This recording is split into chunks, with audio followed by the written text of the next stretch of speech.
But there's other stories that are going on. And the big one has to be the SNAs and the U-turn by the government. What's going on here? So we got to this by basically 200 schools over the last week or so being told that they were going to have their allocation for special needs assistance cut from September of 2026, which obviously is kind of like a bomb going off for many school communities, parents, teachers, the SNAs themselves, and most importantly, I think, for the children, many of the vulnerable children who have additional learning needs.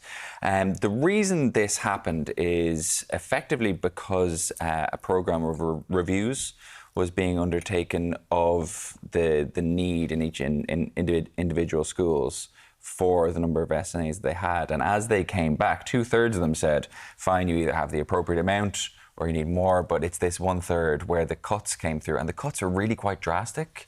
In some instances, you're talking the loss of kind of 3, 4, 5, 6 SNAs. So the impact on that and day-to-day operations in the school is quite profound. And that raised questions for particularly parents of vulnerable children as to whether they would have, the same kind of level of support, the same kind of level, adequate services in September of next year. And in some instances, a fear of whether a kid with additional needs would actually be able to go back to school at all next year. So that all kind of ignited over the last few days. It did, didn't it? It's been a bit of a disaster for the government, this one. And they had to just pull up the handbrake on it really rather abruptly. And you had a situation where on Monday, Hildegard Naughton, the Minister for Education, was going on the news at 1 and saying, look, we're ploughing ahead here, through to late Tuesday morning where it became clear that they were going to pause it. The problem is that the pause itself is kind of engendering a degree of uncertainty. So, for example, if you've been told that you're getting your SNA cut, is that now going ahead or do you have to appeal? If you've been told you're getting more SNAs, is that going ahead or is that now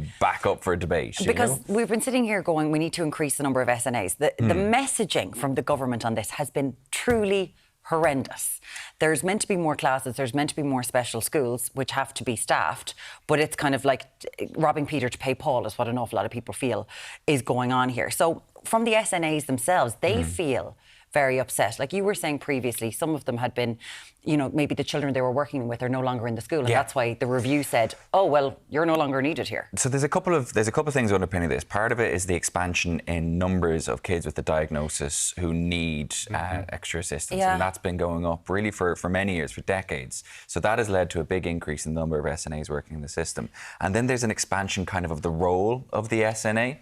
So while they may have been assigned to a particular school to support a particular set of kids several years ago, because there haven't really been as many reviews done as there should have been, that SNA may have stayed in the school. Their role may have expanded or drifted over time. They may have been redeployed within the school. Management makes decisions about this on the ground. So when the review comes in, they don't necessarily see the need for that SNA that exists within the school community. So they're scaling it down.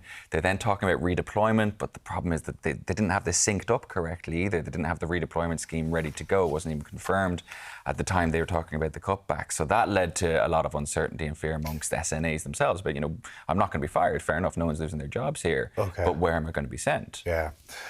Listen, this has caused a huge backlash from the public. We've seen it over the last few days. What's your thoughts on it? Are you working in a school? Are you an SNA? What have you made of the mixed messaging and where do we go from here? 0896 111 111.